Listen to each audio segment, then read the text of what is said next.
नमस्कार, आप देख रहे हैं मरुधर बुलेटिन और मैं हूं आपके साथ अश्विनी सुरोही।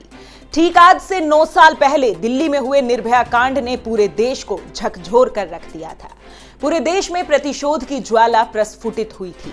दोषियों को फांसी भी दे दी गई, मगर आज भी देश में महिलाएं सुरक्षित नहीं हैं।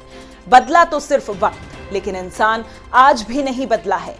जगह जगह महिलाओं से दुष्कर्म, दुर्व्यवहार, मारपीट आदि की घटनाओं ने देशवासियों को सोचने पर मजबूर कर दिया है। अभी भी जरूरत है देश के कानून में आमूलचूल परिवर्तन की और शिक्षा की दिशा और संस्कारों को देकर आने वाली पीढ़ी को मजबूत बनाने की, जिससे देश में महिलाएं भी अपने को महफूज समझ सकें।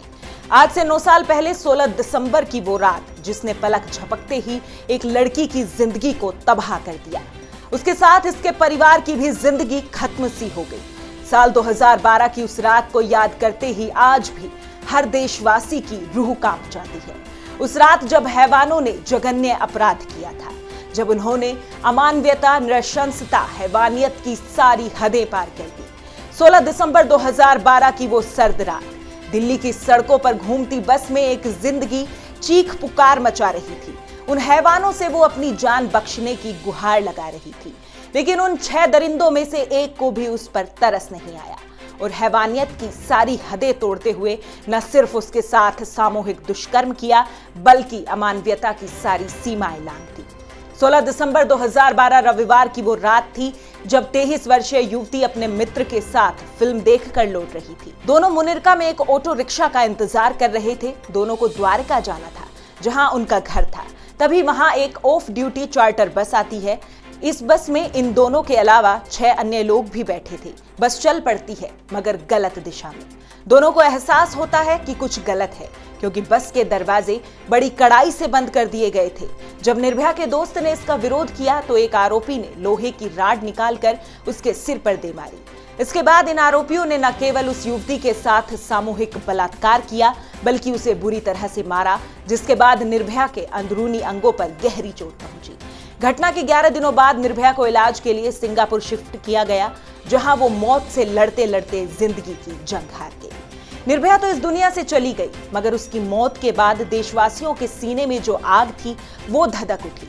देश की राजधानी दिल्ली समेत सभी जगहों पर बड़े पैमाने पर विरोध प्रदर्शन किए गए।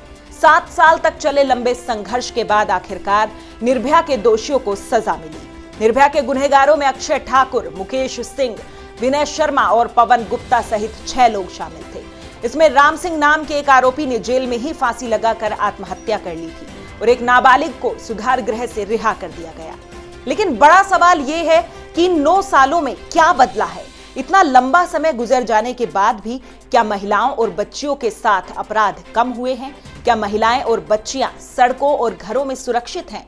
निर्भया रेप केस को 9 साल गुजर चुके हैं, लेकिन आज भी न जाने कितनी लड़कियां और महिलाएं रोजाना ऐसी दरिंदगी का शिकार होती हैं। कई निर्भया तो ऐसी हैं जो अपने घरों में ही दरिंदगी का शिकार हो जाती हैं और समाज की बेड़ियां पहनाकर उन्हें उनके ही परिवार वालों के द्वारा चुप करा दिया जाता है। निर्भया गैंगरेप के आरोपियों को फांसी की सजा मिली तो लोगों के मन में एक उम्मीद जगी कि शायद अब अपराधी डरेंगे। लोगों को एक उम्मीद मिली कि अब परिस्थितियां, सिस्टम और कानून व्यवस्था में कोई बड़ा बदलाव दिखेगा और महिलाएं सुरक्षित होंगी। लेकिन क्या सचमुच ऐसा कुछ भी हुआ? इसका जवाब शायद आज भी नहीं है। इस तरह की तमाम खबरों के लिए देखते रहिए मरुधर बुलेटिन। नमस्कार।